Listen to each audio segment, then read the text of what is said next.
Bills, Here, Union Township, Isabella County, Michigan. Trustee Brown, Here, Frankfurt, Illinois. Trustee Thering, Here, Union Township, Isabella County, Michigan. Trustee Hauk, Here, Union Township, Isabella County, Michigan. all are here. Thank you very much. We have an agenda in front of us. It is not uncommon for us to move our attorney who's present, if we do choose to go into closed session, to move that item up in the agenda so that he can get out of here. I'm not seeing additional public here tonight that might have interest and would be having to wait through that closed session. So I'd be happy to entertain a motion regarding the agenda. I make a motion that we move the closed session for the board before new business. I support. We have a motion by Hauk, support by Brown, to approve the agenda with one change being that we move closed session to item number 10, correct? Yep. Yes. Any discussion on that? Seeing no hands, Clerk Cody, would you take a roll call on the approval of the agenda with that one change? Trustee Hauk, Yes. Trustee Thering, Yes. Trustee Brown, Yes. Trustee Bills, Yes. Clerk Cody, yes. Treasurer Rice, Yes. Supervisor Milky, Yes. all yes. Fantastic. With that, we'll go to item 5 on our agenda, presentation. And I do notice that we have Commissioner Horton on the in the meeting with us, and I think he may want to address our board. This would be a good time, Mr. Horton, or Commissioner Horton, sorry, if you'd like to address the board. Oh, thank you, Brian. Can everyone hear me okay? Yes. Yes, sir. Sorry about that. I just got back into my office in Big Rapids. I talked to Brian about it. I think I talked to Bill about what's going on in my personal life right now. I've switched careers. I retired from pharmacy and actually opened up a law practice and is practicing law full time. But that's not why you came to, that's not why I'm here speaking. Just to give you a quick update on the county, my address is 3089 Hunters Trail, Mount Pleasant, Michigan.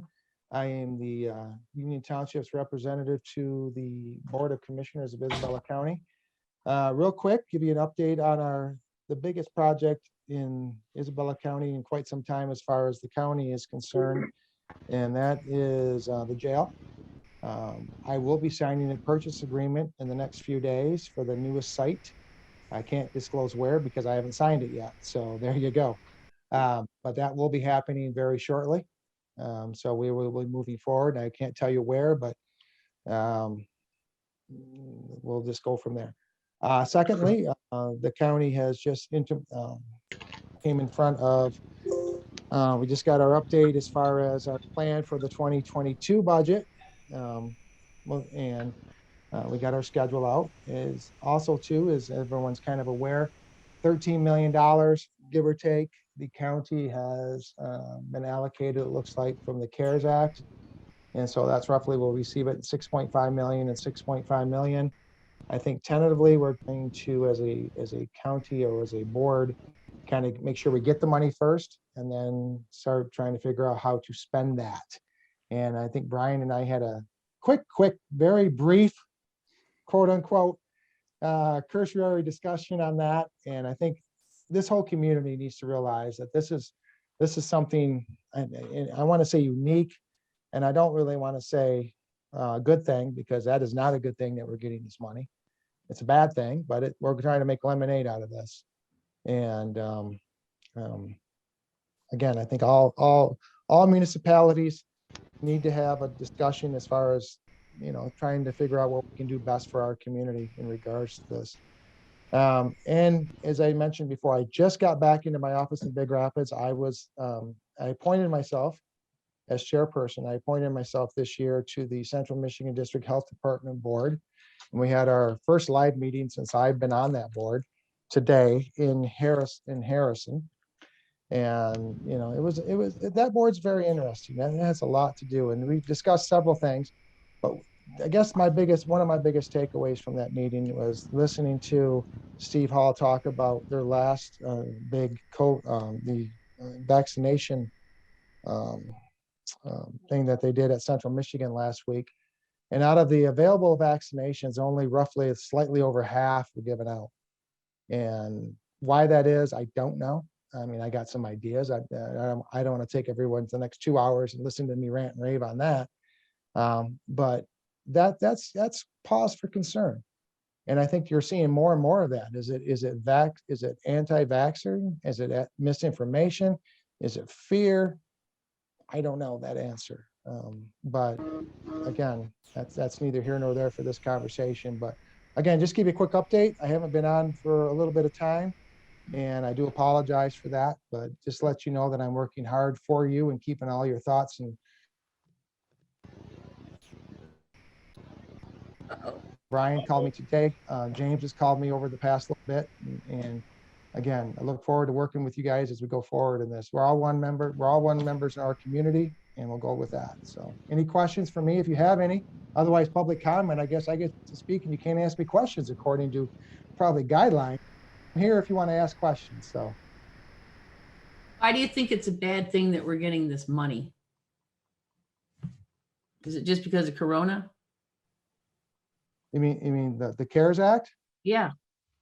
That was passed. I think the most recent, when was it? February? That came about. So as far as that goes, Dr. Bills, that's kind of what I was alluding to. I don't think it's I'm certainly not ecstatic about it. I'm not smiling and grinning ear to ear because the county's going to get $13 million. I would rather not have that and be able to have lived a normal life since March of last year.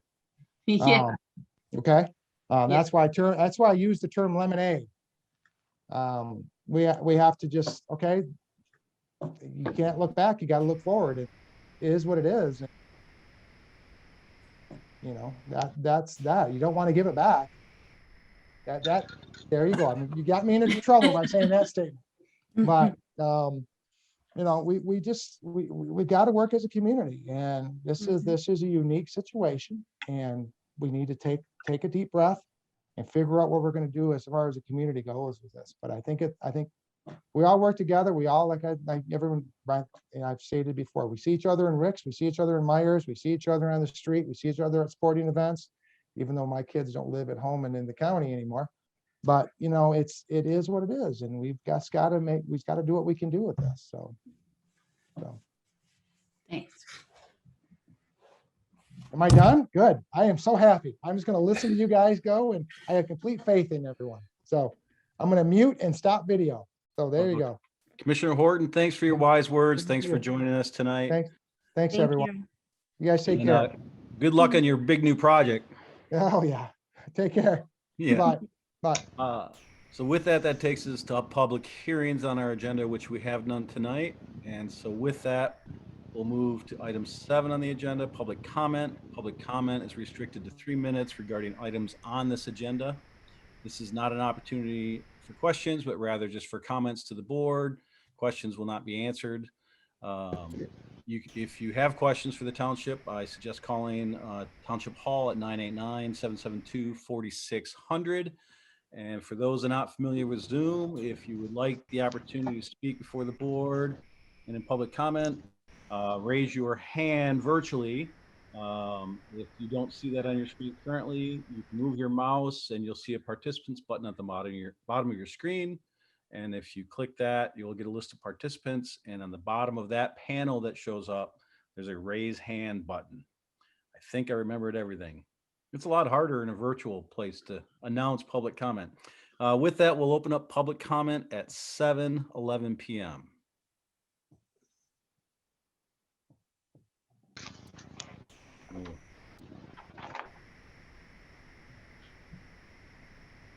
See no one stepping forward, correct? No public comment tonight, so we'll close public comment at 7:11 p.m. And we'll move to item 8 on our agenda, report boards and comments. Item A, unless others have anything, I just have a couple quick comments, which is regarding the current list of boards and commissioners' appointments. I did talk to an individual this week that Bill had connected me with. Ryan Anderson is his name. I believe he's probably put an application in for board review as a second alternate. And a reminder that we have one opening on the ZBA. Luckily, our ZBA has not been highly active as of late. And I believe we have one vacant seat. I stand corrected. There's a vacant seat in the Zoning Board of Appeals plus an alternate. And then EDA is still looking to fill that 9th seat on the board. Anybody else have anything with regards to that? Treasurer Rice? Oh, I just was gonna say, I'm happy to see that we have a full sidewalks and pathways prioritization committee. I'm looking forward to, having a meeting with everybody, so. Yeah, we had 3 applicants for 2 spots. Go figure. I know, I it was like it. great. So, All right, with that, that moves us to, not seeing other hands, moves us to item 8B, the monthly activity report. If you have any comments or questions.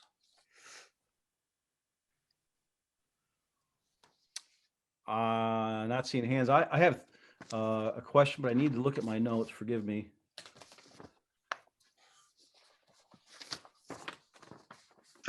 And Mark, I'm not sure who best to address this, so I'll direct it at you. And if it needs to go somewhere else, you can identify that. On page 19 of the packet, at the bottom, it's actually the very last bullet item, potential future agenda items. I was just curious about this. Consider updates to the township ordinance on open burning. What's the motivation or synopsis of why that's on the radar now? That came up by the previous board, and it's just been sort of sitting on this list, and there's nothing being actively worked on it right now, but it's just Okay. sort of a placeholder. So it's been there and I just haven't noticed it or hasn't caught my attention in any regard. And then We had some complaints a couple summers ago for a while having to do with open burning, and it was suggested that we might look at that ordinance, so it just went on a list. yeah, and I think we looked at updating that back in probably like 15, I think. And I don't know if I can't remember if we actually did. I believe we did actually change it back then. But we're fairly liberal because we have that both the rural and urban areas, and Right. we didn't want to restrict the rural areas. Right. But anyways. And the other question sorry, did you have Oh, something? no, I was just like, yeah, I think we did. Yeah, I think. That's a think we long did. ways back. And then on page 11 in the packet, about a third of the way down, zoning administrator provided the following services, and I'm just curious about this. It says 5 zoning review approval letters for building permit applications. So is that a situation where we had just administrative sign off on a site plan, and so they were getting permits? Because I noticed like the planning commission didn't have any site plan reviews this last month. I can ask Rodney to speak to any specifics. Generally, a building permit as part of the approval process goes across the zoning administrator's desk at a minimum. And if in this reading there were specific actions on it, we'd either have to look it up or maybe Rodney would know off the top of his head. Well, that is correct. Yes. Most building permits do get a zoning review, basically anything that's involving a new structure or an addition to an existing structure, just to verify that setback requirements, the height requirements are met. So those approval letters are basically provided to our building official to confirm that the project has zoning compliance. The same building permits are also reviewed by the assessor and by public services as well, just to get their sign off. I understand. Okay, I was thinking maybe this was administrative sign off on some site plans, because I know there's some latitude for that. There is, but not, those will be listed separately Okay. as an administrative site plan review. Yeah, now that makes sense to me. Thank you. Yep. Anybody else have questions or comments regarding this? Not seen any. That will move us to Planning Commission and ZBA updates by our Community and Economic Development Director, Mr. Anani. You have the floor. Well, thank you.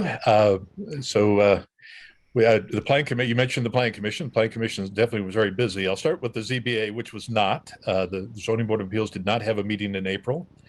And we do not have a meeting in May. There has not been any agenda items for them.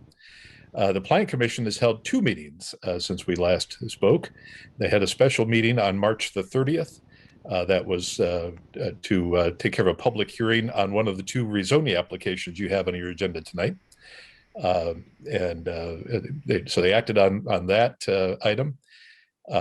Subsequently, the County Planning Commission also reviewed that.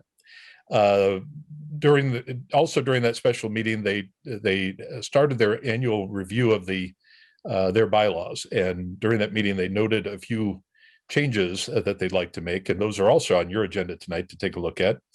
The other item on March 30th, there was one site plan that was for a second phase of the McGurk Sand and Gravel mini storage facility. It's an expansion of their existing site, as that received a preliminary site plan approval.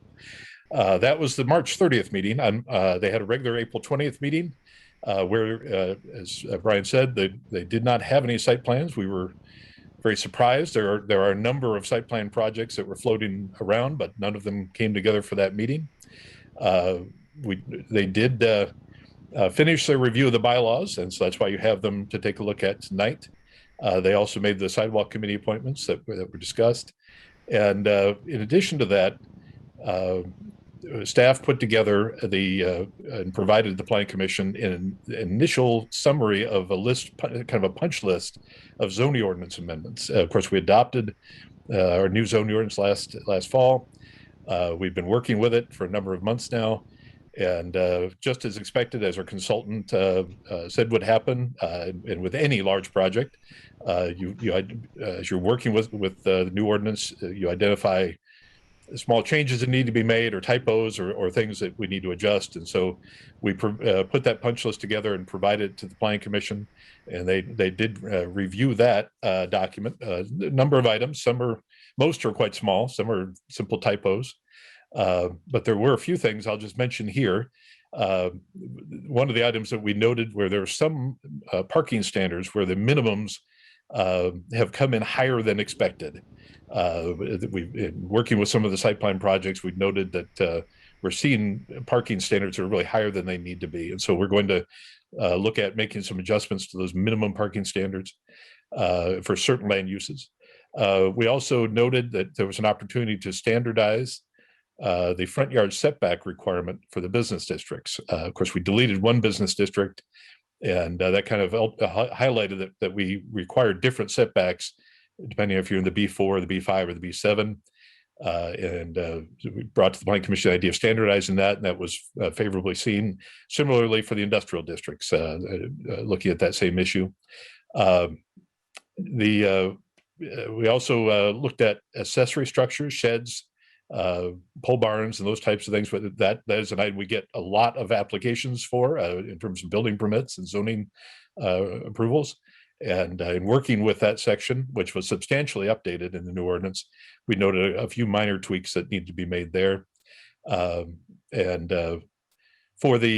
also brought to our attention as an item that was not addressed in the ordinance, the idea of doing something more with food trucks. As you're probably aware, you've probably seen them around, we're seeing more and more food truck operations. And so we're looking at addressing that in the ordinance. Right now, it is an activity that can be a temporary use, but there's been interest in establishing a kind of a more permanent location for food trucks, kind of a food truck court, you might say. And so we're looking at that activity, and also expanding outdoor seating allowances for restaurant facilities. The final thing that we brought to the Planning Commission was the idea of streamlining the special use permit process. Right now, that process requires both Planning Commission action and a Township Board action. That does tend to slow down development projects that require a special use permit. The same standards apply when the Planning Commission reviews it as when you review it. And so we brought to their attention that as an option, that special use permits could be handled with the final approval by the Planning Commission. Again, without altering the standards in any way.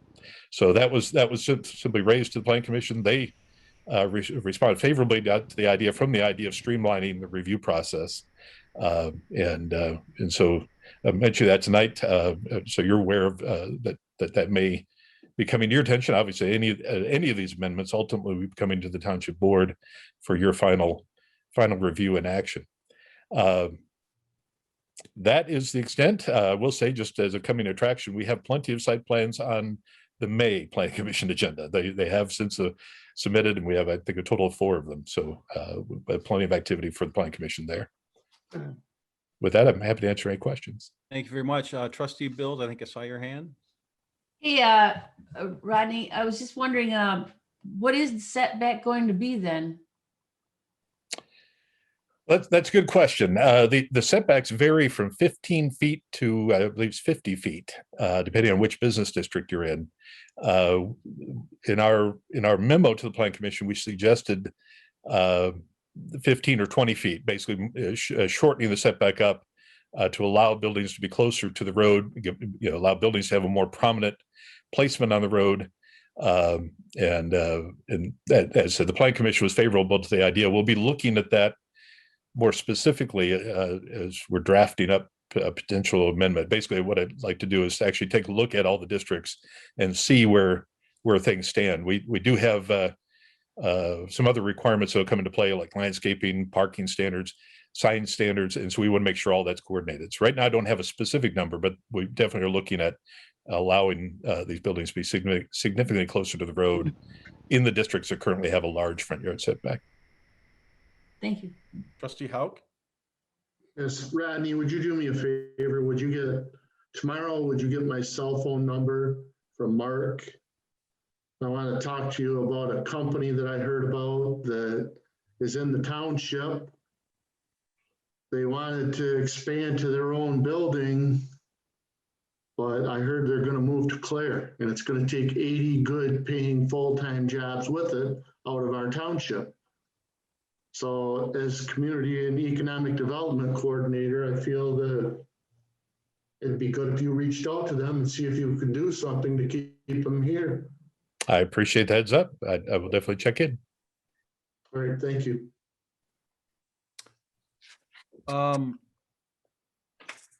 Nanny, I have one question too. When you mentioned the site plan review option, you use the word option. Does that mean an option to shorten that approval process by just having one body approve it? Or did you mean that they would have latitude of saying, nope, we're going to let this get through because the applicant's in a hurry and we don't see this as a controversial SUP, sorry. SUP, correct? We don't see this as controversial. Or if they have the option, then if they want, we'd like to have the Board of Trustees here on it. Or is that why you use the word option? I'm just asking for clarification. Oh, actually, the option is what we put into the ordinance. The approval process would need to be consistent for all special use permits. So Okay. it would be something where either would remain as it is, where it requires both Planning Commission action and a Board of Trustees action, or we could, as I said, streamline it to be kept within the realm of the Planning Commission to act on it. The issue is many in the past, many townships, especially rural townships, had the Board of Trustees as the final approval authority for special use permits. It was very common in past years. Today, it's not nearly as common. And especially it's not very common in kind of more urban or suburban communities where the planning commission is much more active. That those communities, the more rural communities, the planning commission may only meet 4 times a year, and so they don't have a lot of experience, and they don't have a lot of support, and so that's typically where you see that extra review. Thanks for that. Yeah, the word option threw me off, and I wanted to just make sure I understood what you were saying. So, any other questions or comments for our director? Seeing none, that moves us to board member reports. And let's see, I'll start at the bottom right with Clerk Cody. Do you have anything today? No. Good luck on your election. Thanks. Trustee Therian? Just what Commissioner Horton was saying at their last meeting, they approved or they made a motion and approved to make a purchase agreement on property for the new Sheriff's Department. Trustee Bills? I don't have anything. Yeah, COVID's really put a crimp on your liaison. Yeah, I don't know if I'm ever gonna have much this year. I really don't. Yeah, I that wasn't something I foresaw. But anyways, Trustee Haug? No, I wasn't able to make it to the last road commission meeting last Thursday night. I was interviewing a new employee, and it lasted longer than I thought. Trustee Brown? No report at this time. Treasurer Rice? Nothing. All right, well, I have a few things. As you know, Trustee Brown is out of town. So we had spoke on Monday, I think it was. He indicated that he wouldn't be able to be back for the city meeting. So I attended that Monday night. And I'll just highlight a couple things.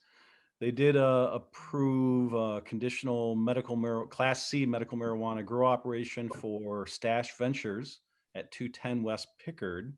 And that's basically where Main Street hits Pickard on the north side there. So my understanding is they did get approval to put a grow operation there.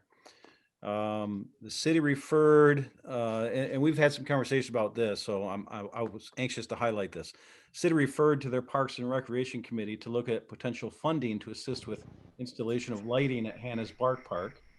The next night, Tuesday night, the Parks and Rec approved a recommendation back to the City Commission to assist in funding that project. So at this point, it sounds like the next step is for the City Commission to make the final approval, which I expect would be 2 weeks from last Monday. Nancy Ridley formally, or publicly, I should say, announced her resignation as city manager effective in about 6 months. So kudos to Nancy Ridley. I've really enjoyed working with her. She's been a great asset to our community in the city of Mount Pleasant.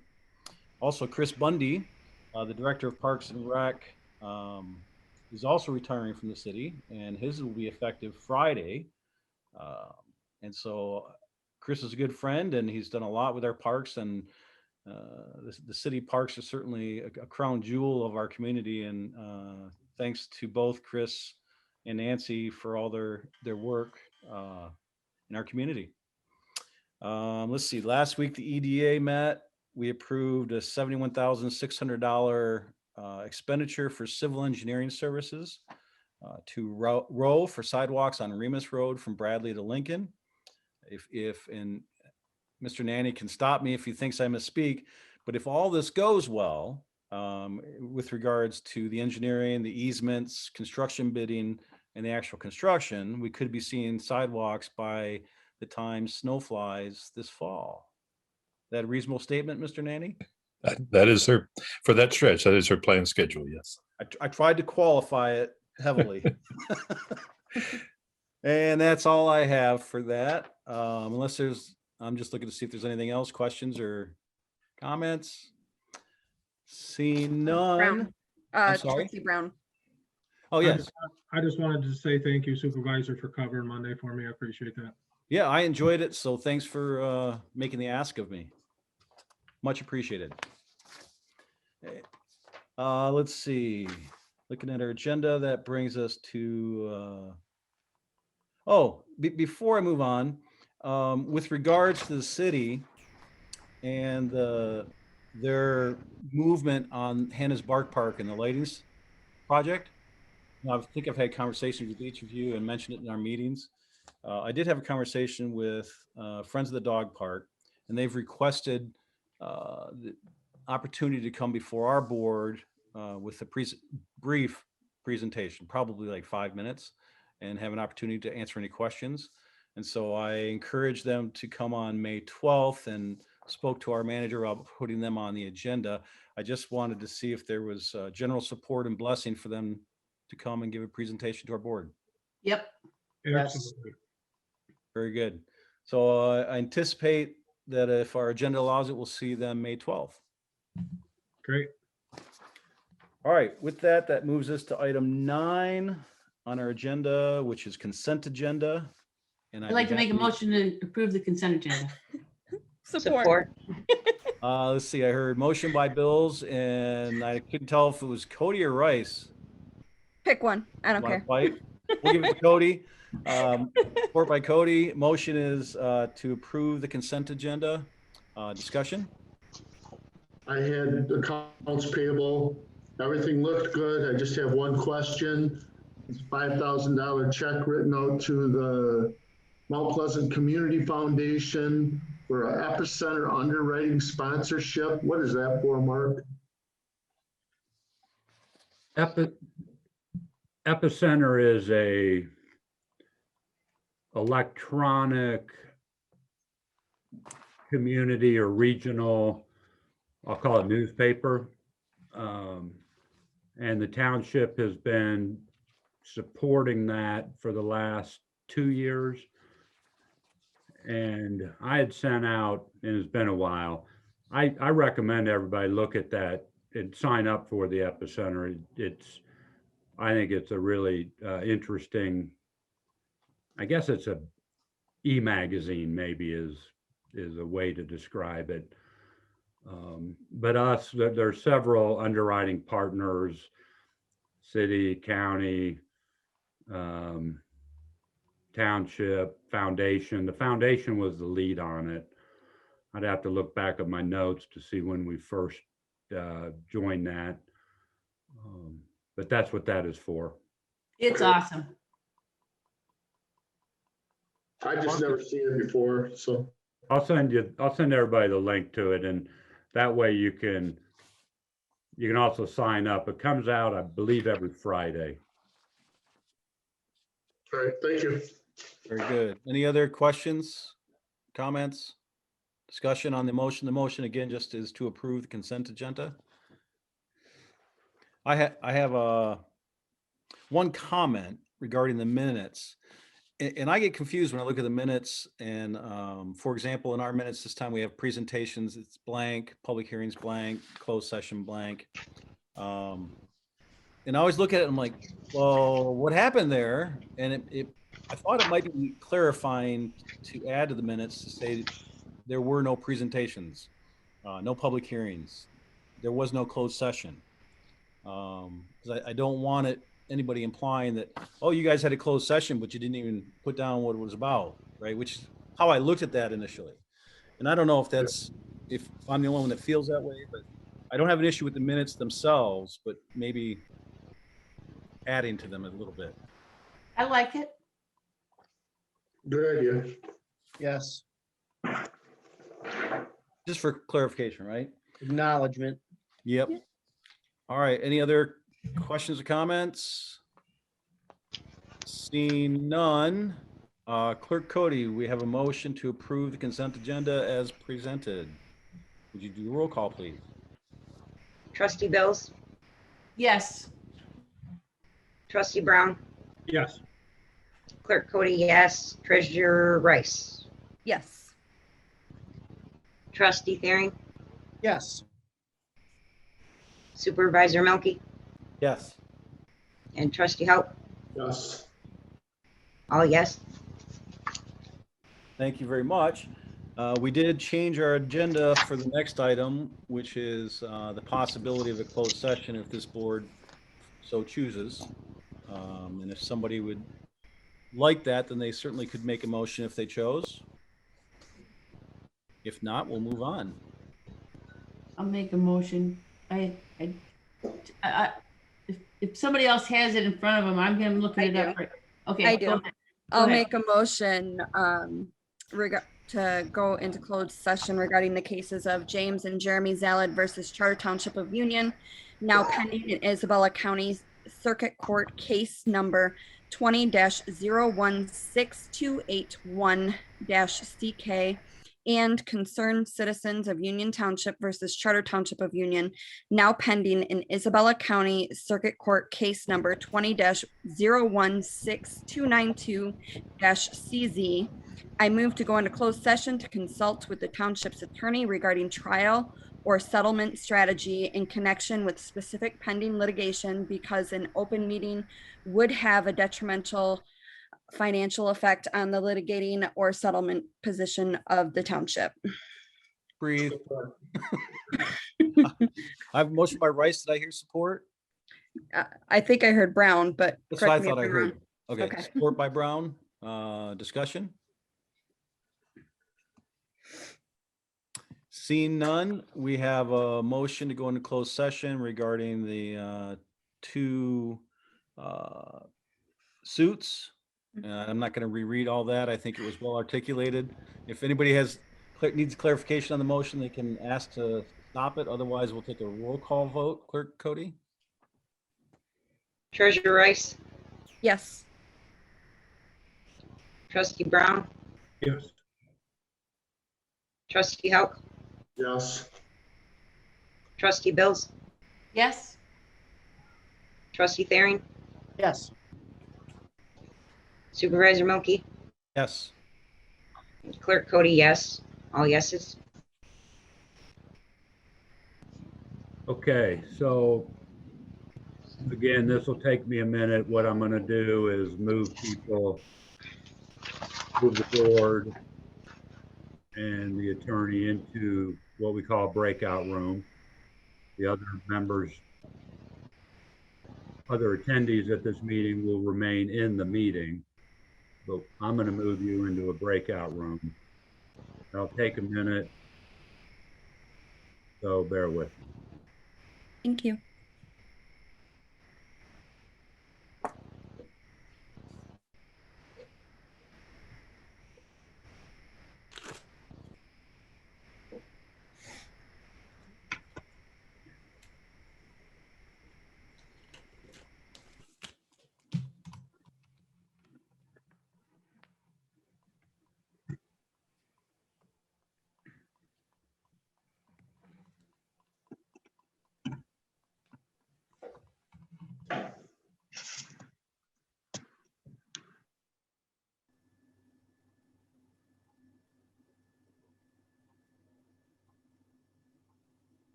And let me, got to unmute folks, and let's just give me a second so we're organized.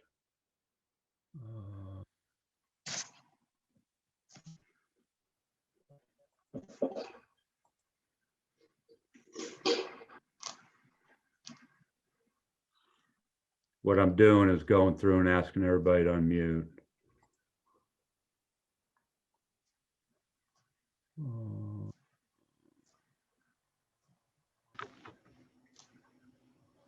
Better, Jennifer.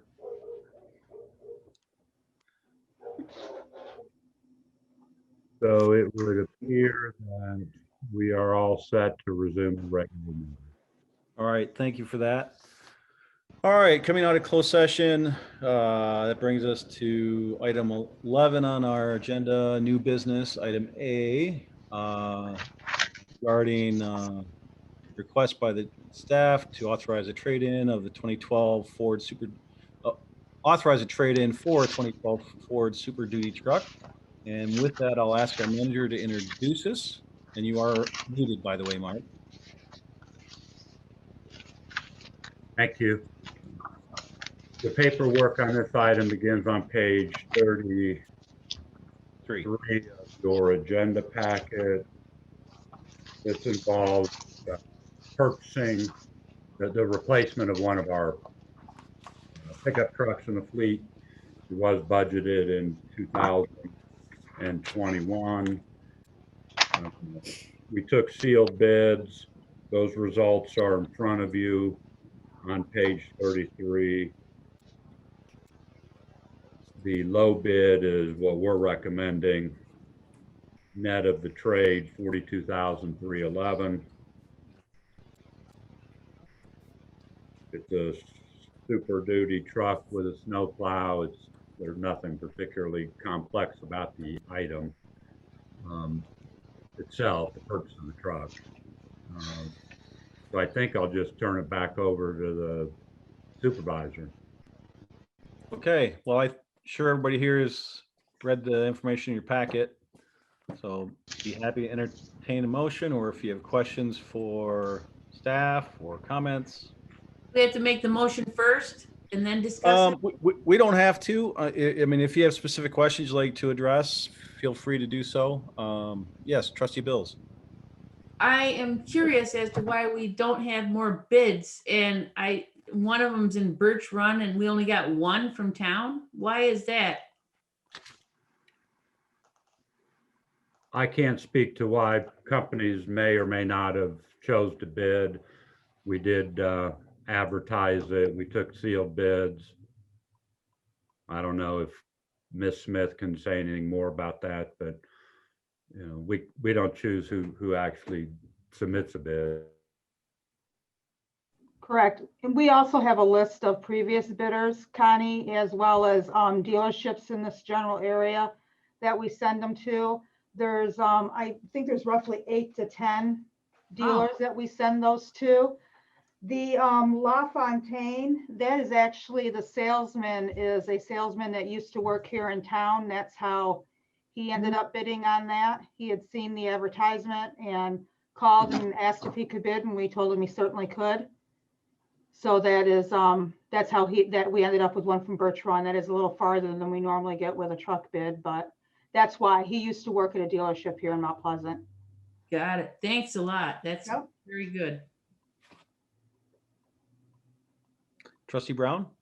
Yeah, I want to make something clear. I had a meeting with Mr. Smith from Crapple Ford via phone either yesterday morning or this morning. I can't keep my days apart right now.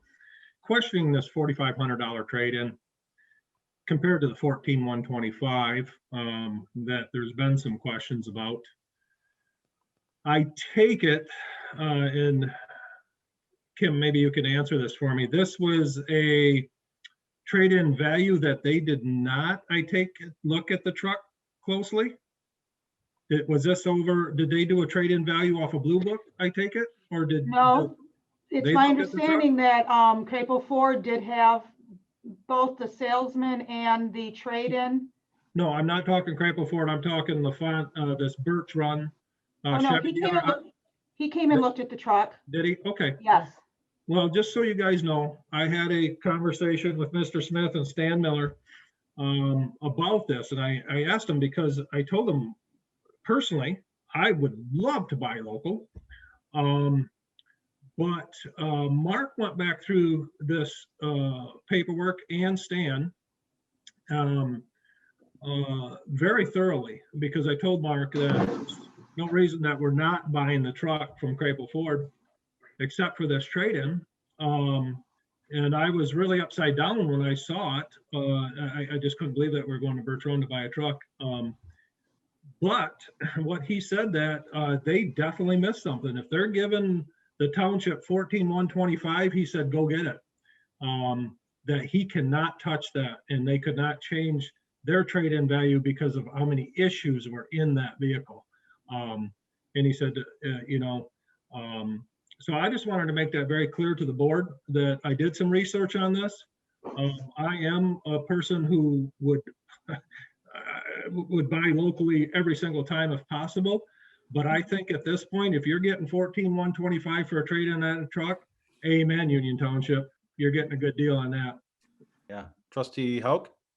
Yeah, along the lines with what Jeff is saying, yesterday morning, Stan Miller left a message on my Union Township line and said basically the same thing Jeff said.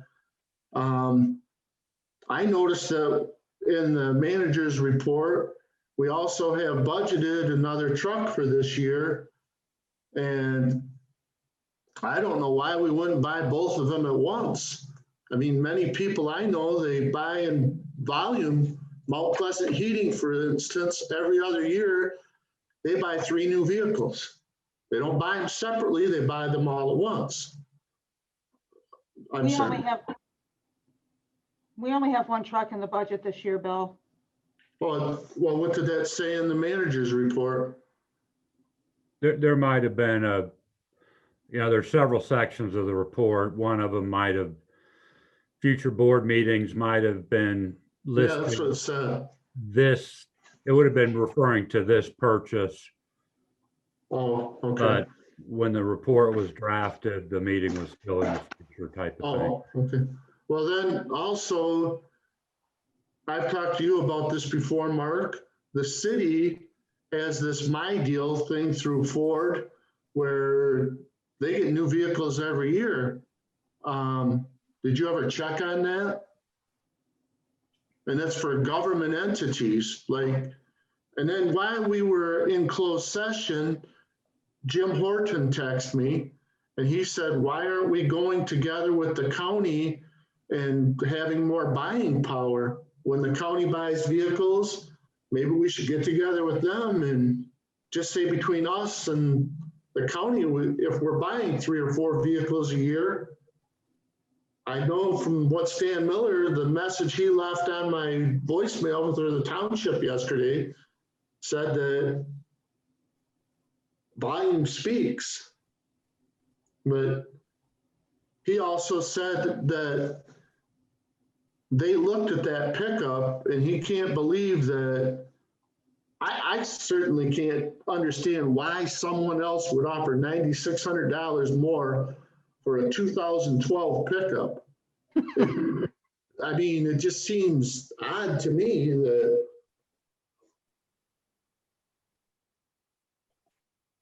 I'm not happy with this deal, just to let everybody know. I'm sorry, Trustee Therian.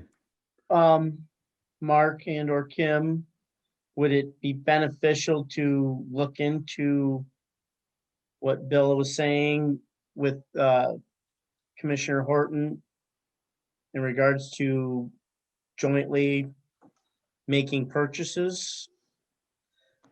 Is there an advantage for us? There could be.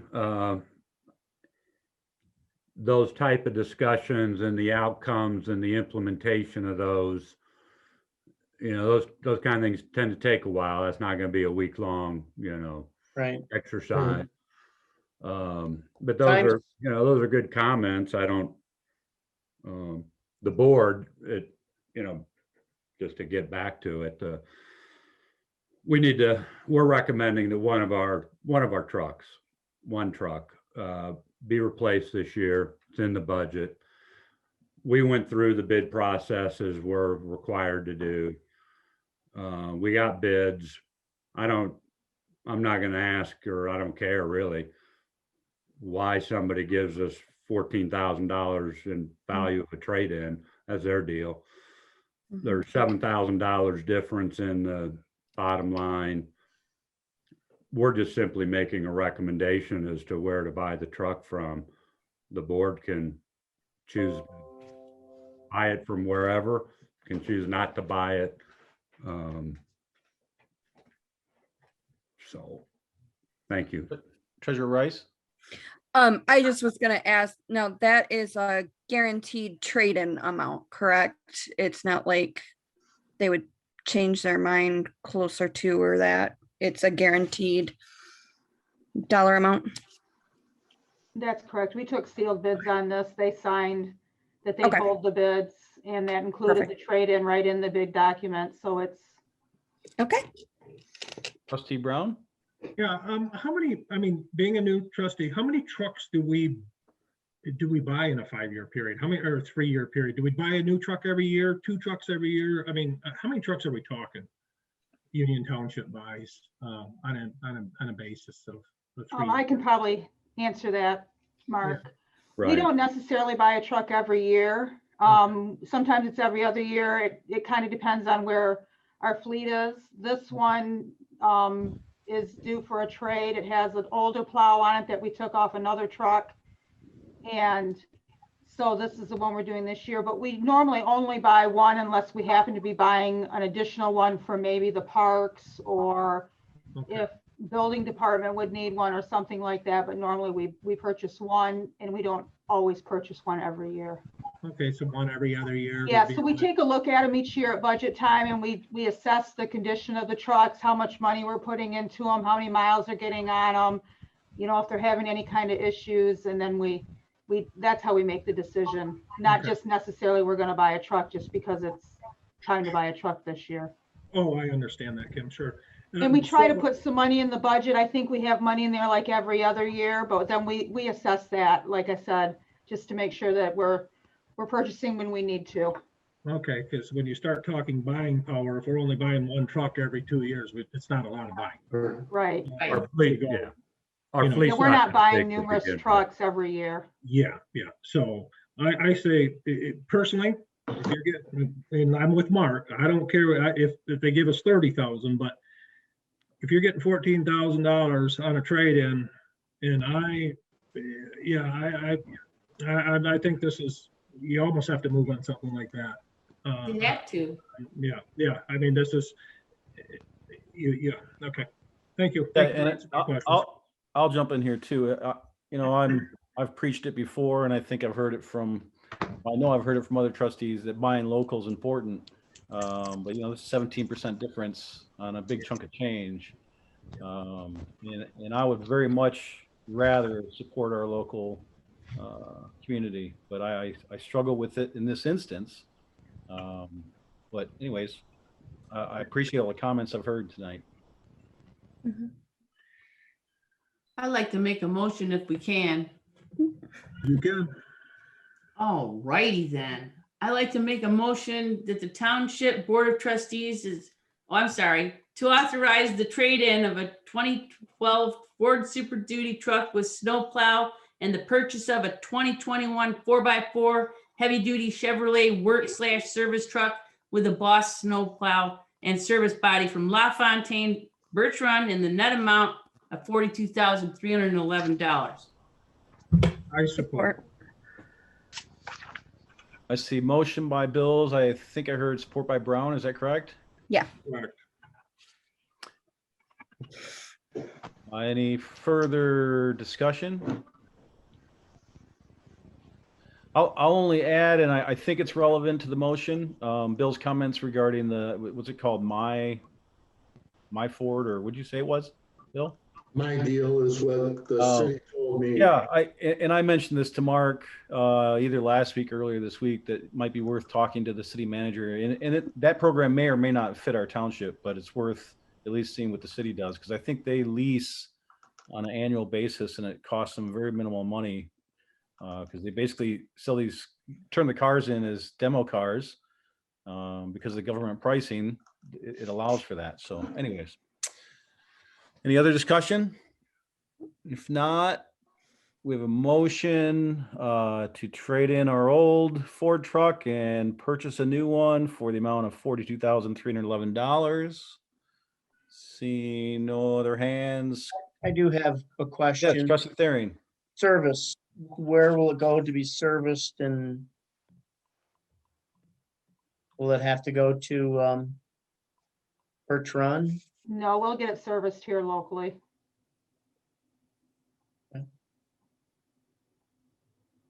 Thank you. You're Good welcome. question. I'm sorry. I said, good question. Yeah. Yeah, I think probably any Ford dealership will support probably a lot of it's paid for maintenance that first year, like oil. It's a change, et Chevy, cetera. This so is a Yeah. Chevy. Oh, it's a Chevy? Mhm. Oh, yeah, now I see that. Yeah. Well, in my mind, I had a Ford F-250. Anyways, yeah. Any other discussion? If not, we have a motion. Yes, trustee Brown? Were you- Oh, no, I'm sorry. Oh. Just the way I was Oh. sitting. Clerk Cody, would you take a roll call on approval of the purchase of this 2012 truck for $42,311? Trustee Brown, Yes. trustee Bills, Yes. trustee Hauk, no, trustee Thering, Yes, treasurer Rice, Yes.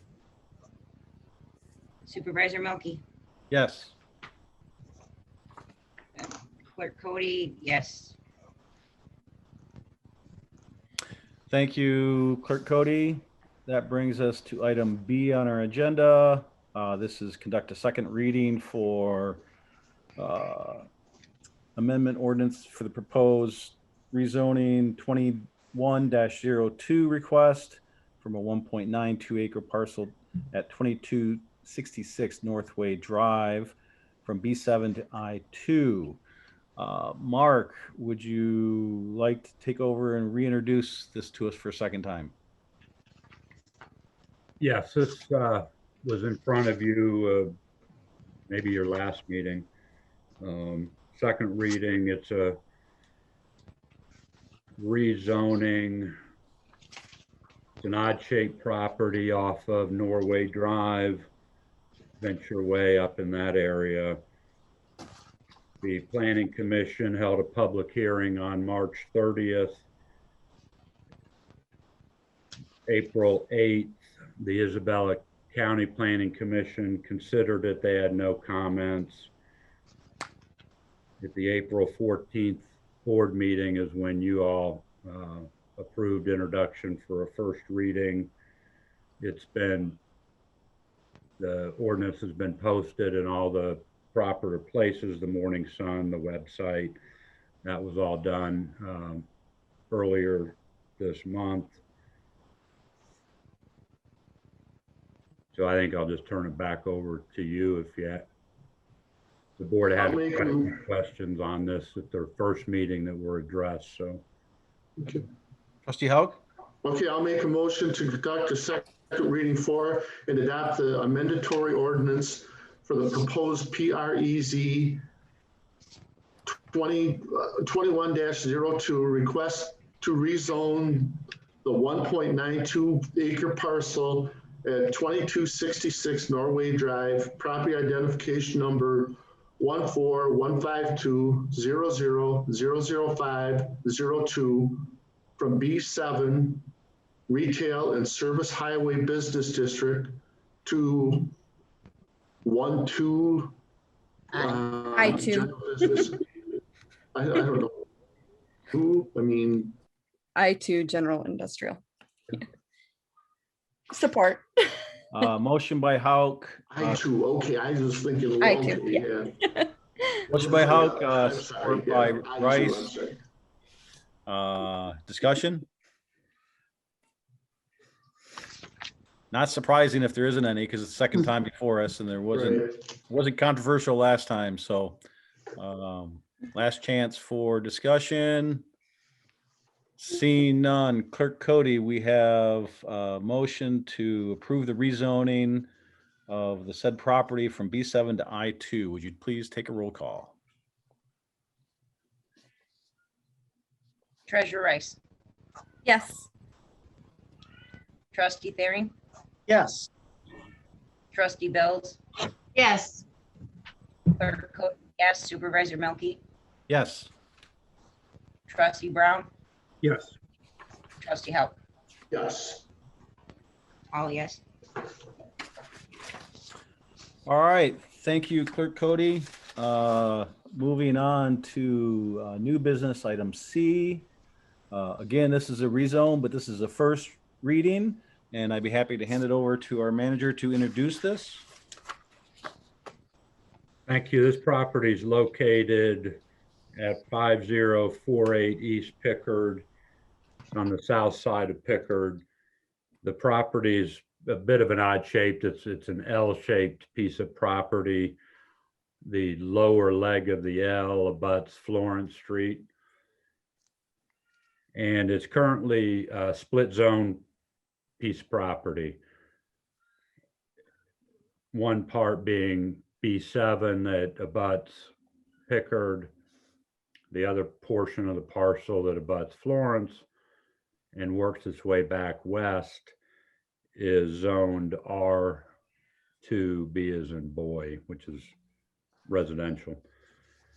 The owner has applied for a rezoning to make it a single zone piece of property. It would be zoned B7. It comports with our master plan. Then the master plan says this area and even this parcel would be commercial in nature, which is supported by the B7, not the R2B. Planning Commission held a public hearing on this on March 16th. They have a process they go through that evaluates the impacts of this rezoning. They found that it should be rezoned. Hence, they're recommending to the Board of Trustees that the property no longer be split zoned and that it be zoned B7 in its entirety. I think the primary reason for the applicant's application is to make it more conducive to development and Right. things that they want to do with it. So I'll turn it back over to the supervisor for any questions. Thank you very much. Looking at our board, yeah, Trustee Brown? Is there a structure on that property now? Is there any structure on the property now? Oh, An old house. Yep. I think there isn't a house, is there? Isn't it? It's an old house kind of right next to Burger King. It's all boarded up and stuff. But I thought the house was actually just north of that lot, and what was on that lot, at least in the maps when I was looking at it, was like a fifth wheel parked there. No. No, this property does have an old house on it, white aluminum siding. And it is the house that's basically directly to the east of the Burger King. Huh. East, okay. And their plans, yeah, I guess it doesn't matter. Okay, thank you. Trustee Thering?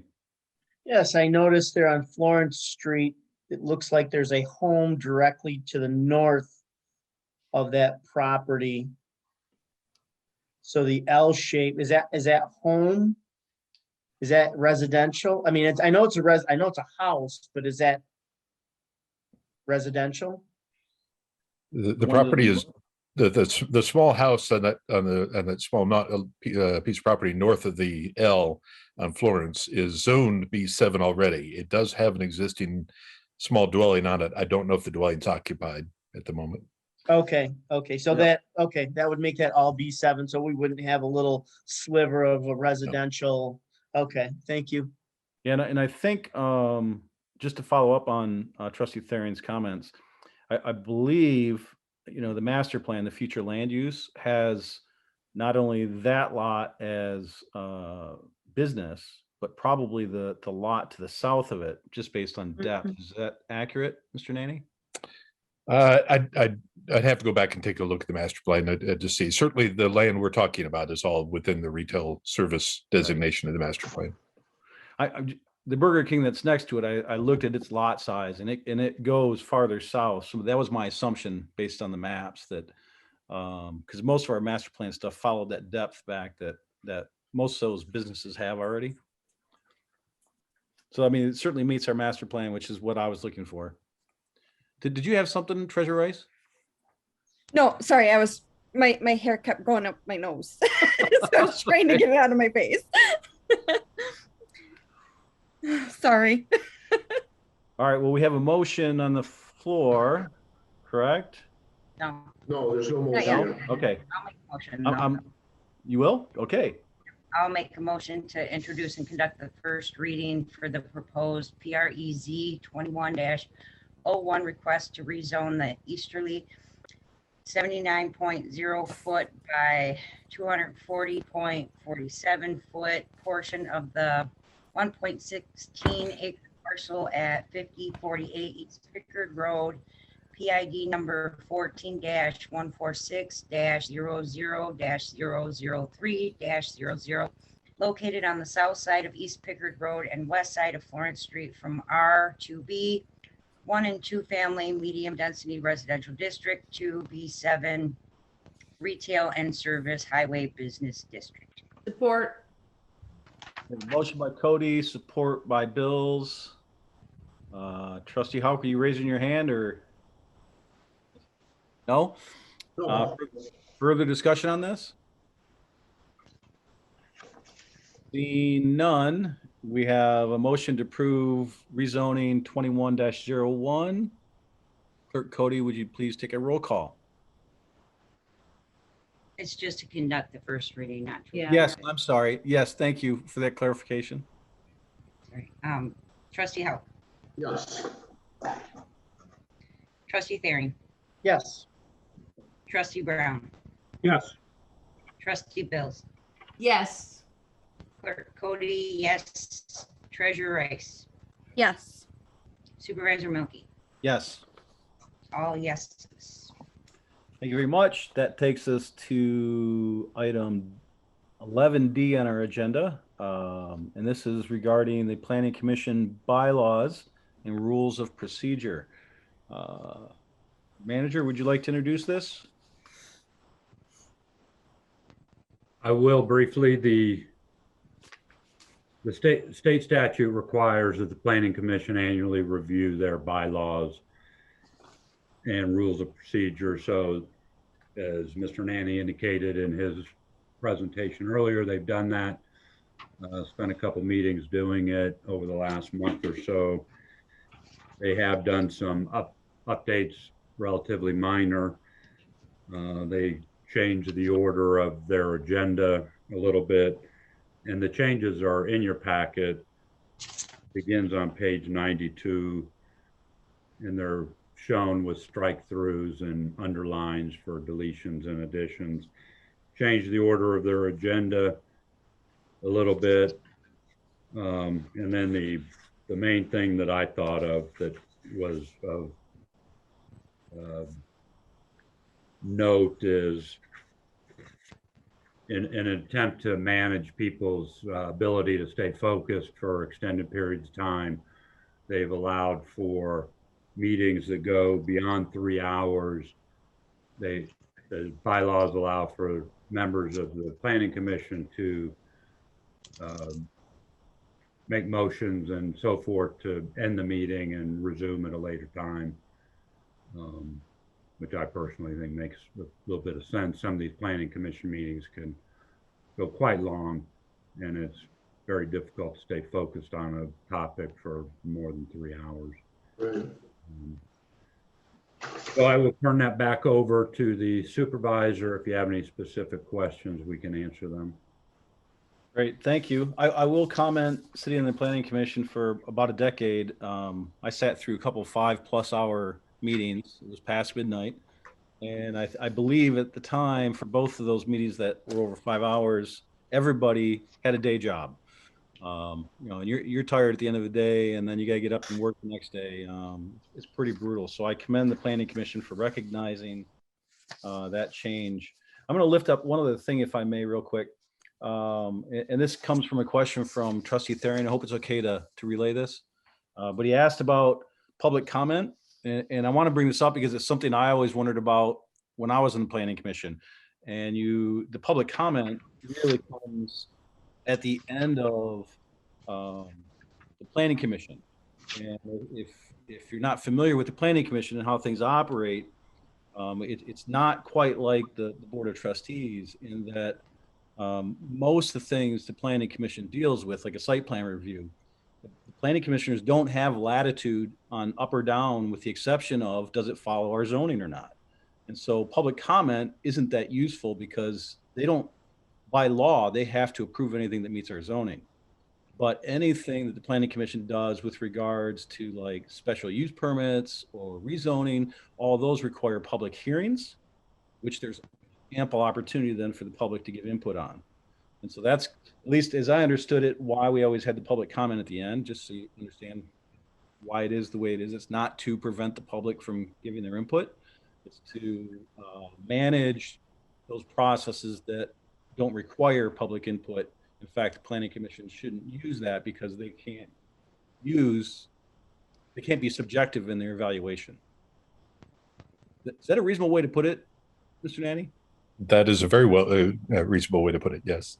Thank you. explained that to me yesterday, Brian, when I talked to you about it. Oh, was it you? I'm sorry. Maybe James did too, but no, it made sense the way you said that to me yesterday. So thank you for that. Yeah, I just thought I'd point that out because I always wondered about it. And if you had looked at it and wondered, I thought it was worth explaining why it is the way it is. It's not trying to be not transparent or open. So with that, With that, I'd like to make a motion to concur with the planning commission and approve their updated bylaws and rules of procedure. Or we got a motion by Hauk, and I believe it was support by Bills. Is that correct? yes, sir. She's quick tonight. Yeah. I'm tired tonight. Yeah, me too. Every time I go to open my mouth, you've already started talking. So Discussion? I'd like only one thing, Mr. Nanny, and that is to send a message to our planning commission from the Board of Trustees. I think I can speak for us that we're grateful for their service because I know it's a heavy lift board. And so we appreciate all of them and their service. And thanks for doing a great job. and for Lisa, Thank you. Yeah, Lisa could do that. our liaison too. Yes.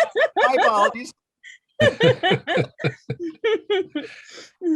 I'm assuming you have to agree with that statement, Lisa. She doesn't have to agree with it. No, but I'm assuming she does. She serves on it. It's a heavy lift board and you guys do good work. She appreciates herself. So we have a motion to approve the updated bylaws and rules of procedure for the planning commission. Any further discussion? Seeing none, Clerk Cody, would you get us a roll call on that motion I just mentioned? Clerk Cody, yes. Treasurer Rice, Yes. Supervisor Milky, Yes. Trustee Howe, Yes. Trustee Thering, Yes. Trustee Brown, Yes. and Trustee Bills. Yes. All yeses. Thank you very much. That brings us to item 11E on our agenda, which is policy governance 2.6 asset protection. And this I will hand over to our manager, Mark Stuhlmeier.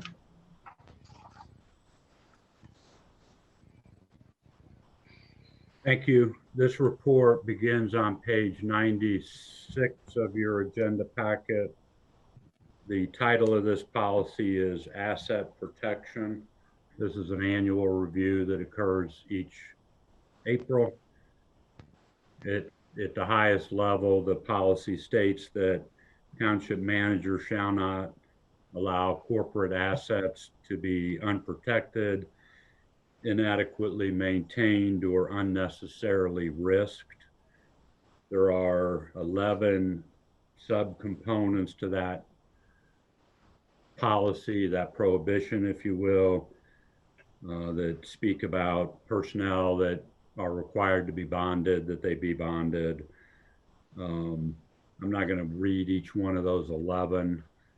And it's looking at the policy in its entirety. I interpret this to indicate that the Board of Trustees wants to ensure that we have adequate thefting, casualty, and liability insurance, that we maintain our equipment in a manner such that we're not abusing it. It lasts through its expected life and normal life. That we follow the procurement policies that are in place. We get competitive bids.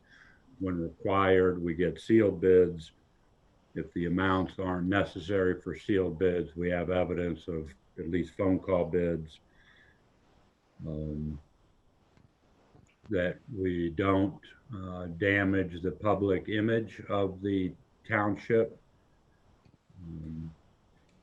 That's my interpretation of that policy. I arrive at that interpretation by looking at the policy itself. I've provided a bit of data for the board. We do review and annually update our insurance policy. As part of that activity, we do a pretty thorough review of our current pieces of equipment, locations, whether or not we've made substantial improvements to things that we're insuring, so that we have proper values assigned to our equipment. Our rolling stock is maintained and replaced at reasonable intervals. We had one of those items in front of the board earlier tonight. Last year, we did replace our HVAC units here in Township Hall. We do quite a bit of work in maintaining our water and wastewater infrastructure. I spoke to that in some detail at our meeting, at our last meeting when we were reviewing activities from 2020, so I won't go through all that detail. We perform computer backups every night. We test those periodically to make sure that we are in fact able to use them if we need to restore from that. We have an investment policy that was approved by the board. It's in your packet. We pay attention and follow that. We have our employees, we're pretty active in the training and recertification activity, so that all our employees are up to speed on the current best practices. All that helps reduce risk exposure. The fiscal year 2019 audited financial statements received the highest level of opinion from the auditors that our statements were fairly presented. As part of managing risk, we have a township manager succession plan that's also attached to your paperwork. So based on the data that was presented, we feel we're in compliance with this policy. An evaluation tool behind the policy, behind the report that you can use. And I'll turn it back to the board chair for further discussion. Thank you. Just a reminder that, this is our opportunity to monitor our CEO and organization. And so it's an important process that we just lifting up how important this is. So with that, I'm assuming people read through all the material, listened to our manager just now. And I would ask that this was submitted when due, and if that's the case, correct? Yes. And one of the most important questions on here, at least in my opinion, is did we essentially agree with the manager's interpretation of the policy? So I'm looking for feedback there. Yes. Okay. And then is the interpretation justified? And information provided why the interpretation is reasonable. I think Mark just went through that. Any disagreements? No. Okay. Was I convinced that the interpretation is justified and reasonable? Yes. Did the interpretation address all aspects of the policy? Yeah. So in general, at least these initial questions, I'm hearing no negative feedback. Right. Okay. So let me ask the more open-ended ones. Any area regarding this policy that you worry about that is not clearly addressed in the existing policy?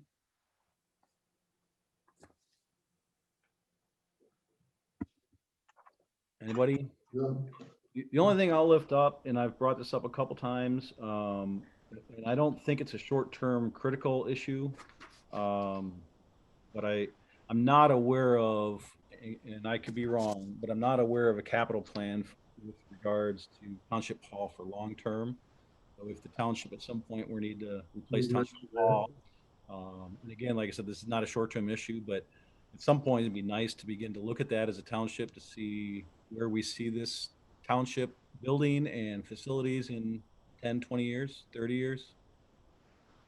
Begin to plan for how we might pay for that. Any other comments on that? I agree.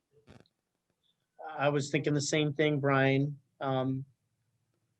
Yeah, exactly. Especially, you know, the way that the conference center is in the meeting place for people to go.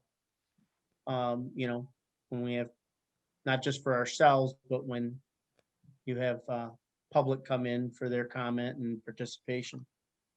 Yeah, and you know, if you're not aware, we had to move Public Works essentially out of Township Hall largely over to the well site because of lack of room. And I mean, there just isn't room in our Township Hall to really grow much more. And if our township continues to grow, then so will our administration function, and this building will become tight again if it's not already tight to our staff.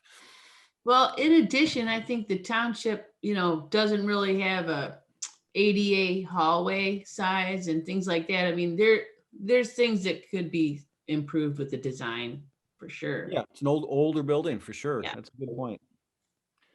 All right, anything else on item 1 there? Seeing none. Any policy language you'd like to see incorporated, either modified or added or removed?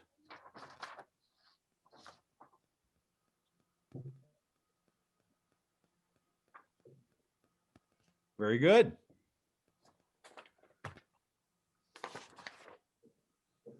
Well, we can think about capital plan and how much we might want to incorporate that into policy at another time. Sounds great. All right. Okay. Let's see, that brings us to item 11F on our agenda, which is more of an internal review for our board. And that's item 3.4 in our governance policy, agenda planning. And this speaks to part of what we're kicking off next week with regards to looking at ends. There's a whole process through the year for agenda planning, but this really speaks about how the staff and the board construct a budget to implement our ends that we decide, right? And so following that calendar allows us to get set up for next year to do the things that we want to do. And with that, Mark, do you have anything you want to add to this? I do not. Okay, thank you. So I'm assuming each of you have read through this. I guess just any general comments before I ask you to do some self-monitoring? No? Okay, so this again is, yes, trustee. Thayer? Just knowing that some of us, this is our first go around, so it's, this will definitely be eye-opening in that respect. Yes, yep. Hopefully fun too.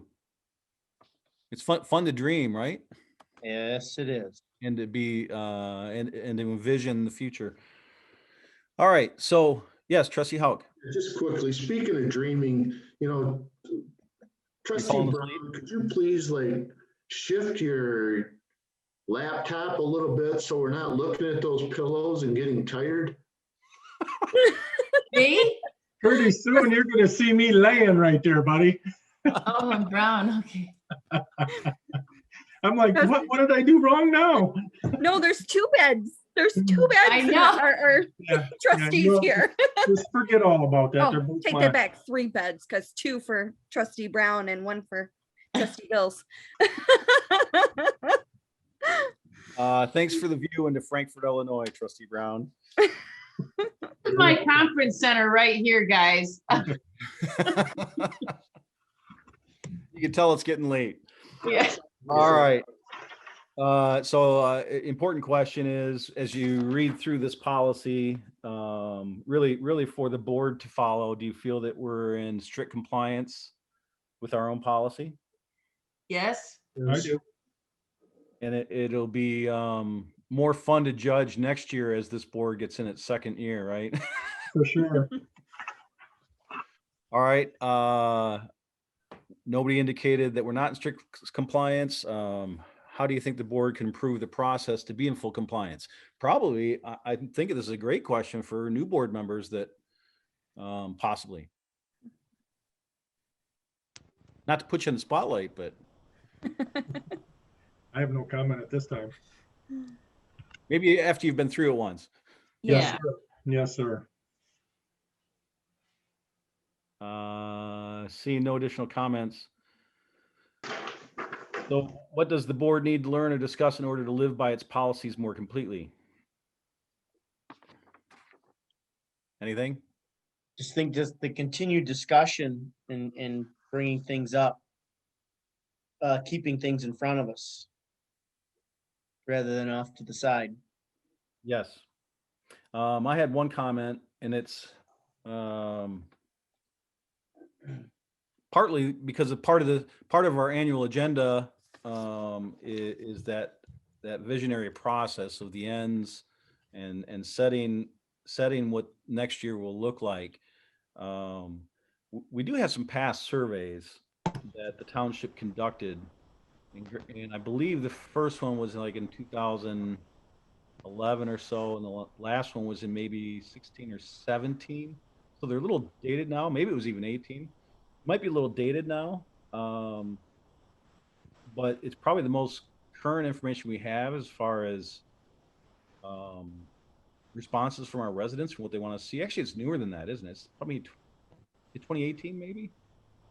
I'm trying to remember when our township did that, but it might be useful to look through some of that. I know like blight was a big concern of our community, but as we look at ends, it's the most current information we have from our residents, other than you speaking to them on a daily basis.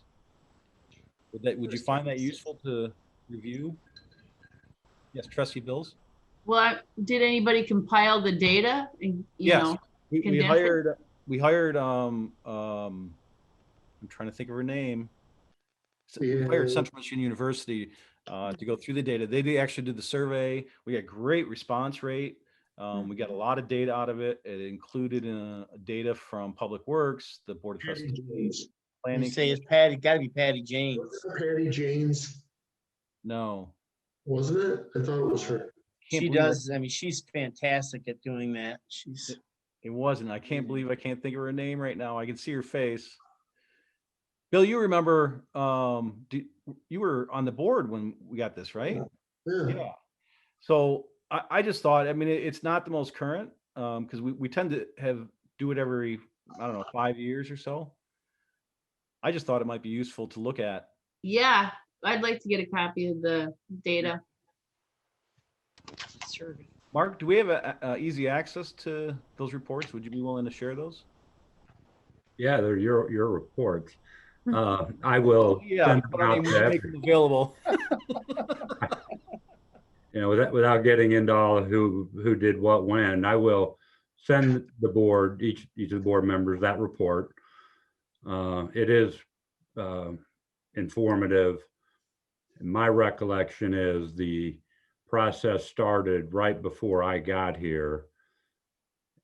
And sometime after I got here, and I got here in 16, is when the results were published. So it's really not that old, actually.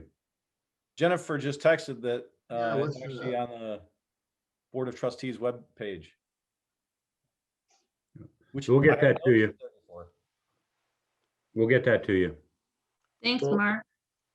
Brian, I wonder if it was in 2018, because in 2019, I have a piece of paper here that said ends outcome, and that was dated in July of 2019. So I think we did these after we got our public input. The report will have a date on it, so. Okay. Yeah, it's pretty interesting, and I know we each have our own view of the township, but it's really nice to hear from the residents in a professionally done survey, and it is enlightening, I think. All right, any other comments as far as what we can do to live by this policy more completely? Everybody's tired tonight, aren't they? It's your bed, good. Jeff. I'm good. All right, with no additional comments on that, we'll move to manager's comments, item 12 on the agenda. Mr. Stuhldreher. Extended public comment. Public comment first. Oh, thank you. We'll move to extended public comment, item 11. I said the number right, didn't I? Restricted to 5 minutes regarding any issue. This is not an opportunity for questions, but rather for just comments. If you have questions for the township, please call 989-772-4600. Seeing that there's no public in attendance, I'm not going to go into describing how to raise your hand, but if you would like to have the floor, please raise your hand virtually and we'll give you that opportunity. And it's number 12, I think now, right? That's number 12 now. And with that, we'll open extended public comment at 9:18 p.m. And seeing no one from the public nor any hands being raised, we'll close extended public comment at 9:18 p.m. And with that, we'll move to item 13, manager's comments. Mr. Stuhldreher. Thank you. And I have just a couple, so bear with me just a minute. We have an election next week. As we've been doing the last several elections, the plan is to close Township Hall to the public. The front door will be locked. It'll be used as an exit door for the voters. They'll come in the south door of the board chambers. If there's no objection to that, that's how we're going to proceed. We'll put the sign on the door tomorrow so that people are aware of it. Just a reminder, the tour and the ends discussion next week, May 5th at Jameson Hall. I think you're all up to speed on that. It's 5 o'clock, right, Mark?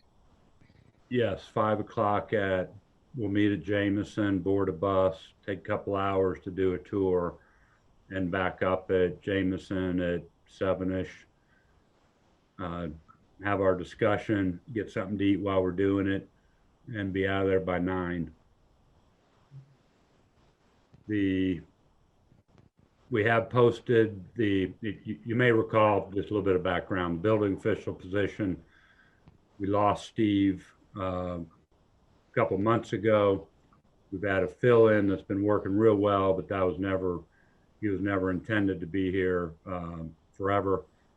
So we had been working with McKenna to see if they could provide a permanent replacement. At the same time, we were working with our consultant on the classification compensation and the bargaining unit to reappoint that position. So we're kind of going down both paths. And we've concluded that McKenna's not going to be a long-term solution for that position. So we have posted it, and it's posted internally. It's posted at the Home Builders Association's offices. It's in the Morning Sun. That'll put it into Indeed and some of those internet-based job search places. So if you can help us get the word out, that would be appreciated. And then we have offered the administrative assistant position to an individual. She's accepted. She's in the process of informing her current employer. I'm going to allow that to happen before I announce it by name, at least publicly. But if Good all thought. goes according to plan, that position will be filled later in May. That's Cool. all I have. Thank you very much. Very good. Treasurer Rice? Yeah, in regards to that, you said later in May. I do know, I think Amy has vacation the first part of May, right? Do we have that covered? And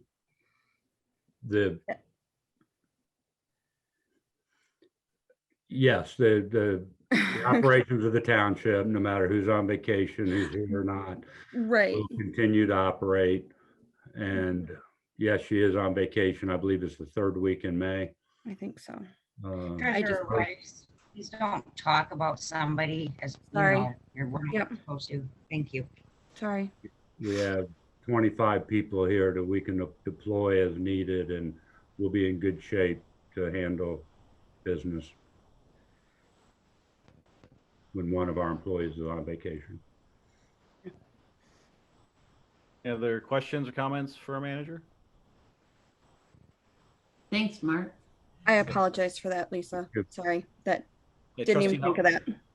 Yeah, thanks for checking up with the solar deal. Thank you for the email yesterday. Yeah. Thank you, Mark. Yeah, I was going to mention those two reports that went out. We don't need to talk about them. They're kind of just for your information, and particularly in preparation, I thought, for next week's meeting. Hey, Kim, if I can just say, I'm not gonna be late on Wednesday at all. Okay. I'll be there on time. I got time in my schedule. All right. We'd wait for you. Okay. Very good. All right, with that, thank you for your report, Mr. Stuhldreher. Let's see, we've got final board member comment. Last time I started in the bottom right, so we'll start up with Treasurer Rice. Just in regards to that meeting, there is a possibility I will not actually be able to be in attendance. Is there a way to do a Zoom there for like the ends meeting and that, or not on that one?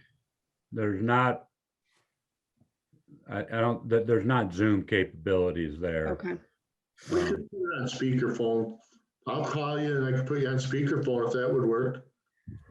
I mean, Oh. it's up to you guys. I know there's a possibility I won't be able to be there. So I just wanted to make sure everybody was aware. So What where we there go will from there, be- we can narrow it down, but What there will be is a recording of the meeting. It won't be like live for it to go on to YouTube, but okay. there will be a recording that we could provide you. And I guess that's it. If you're not able to be here, you're not able to be here. Okay. Yeah, Kim, I think, we can try the phone call, and if it doesn't work, it doesn't work. And if it works well, Yeah. then it works well. You all set?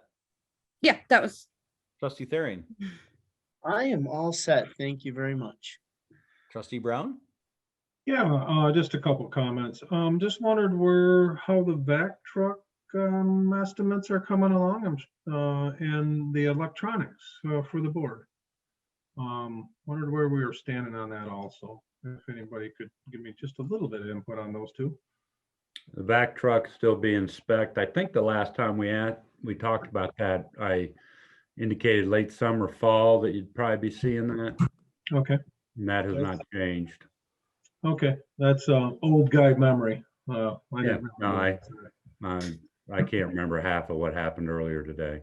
I have to write down my last name or I won't remember that. How about the electronics for the board? And the electronics, I did ask to have that bid refreshed. I followed up on that with CMS, and they haven't got back to me yet, so Okay. it needs to get moving, and I'll get it moving. I appreciate it. Thank you, Mark. That's it. Thank you. Trustee Bills? Good. Thank you. Trustee Hauk? Jeff just asked, I was gonna ask about electronic devices too. Thank you. Okay. Clerk Cody? Nothing, thank you.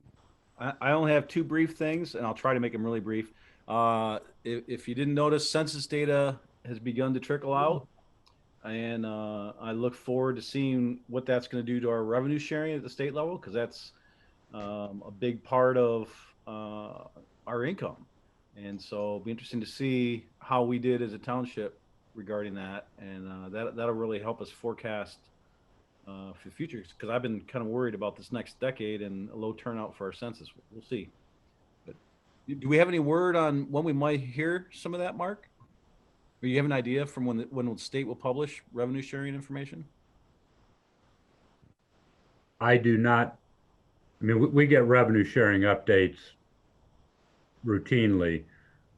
I do not have any sense of when they're going to provide updates on the census and the resulting, if our population goes up, generally our revenue would go up. If it goes down, it would generally go down. Right. Because it is primarily a population-based formula. Right. Yeah. Just a lot of during that census time, a lot of our residents that normally are here were not here. And there was COVID. Yeah, because of COVID, right? So I'm worried about that. But anyways, and then lastly, just piggybacking on Commissioner Horton's comments, and he talked about excess vaccines that are available. I just want to encourage people, if you haven't gotten vaccinated, get vaccinated. There are plenty of opportunities in this county. Probably within 5 miles of where you live is a place you can get vaccinated. Please do it. Just be a team player and wear your mask. And I can't wait to get past this pandemic. And that's all I have. With that, take a motion to adjourn. I'll make a motion, we adjourn. Motion by Bryce, support by Bill. All in favor, raise your hand. Yay. Opposed, raise your hand. Bill, is that a hand raise? That's an unanimous vote for closing of session. Have a great night. Have a great night. You too. Yeah, Thank have a you. good one. Everybody. Bye.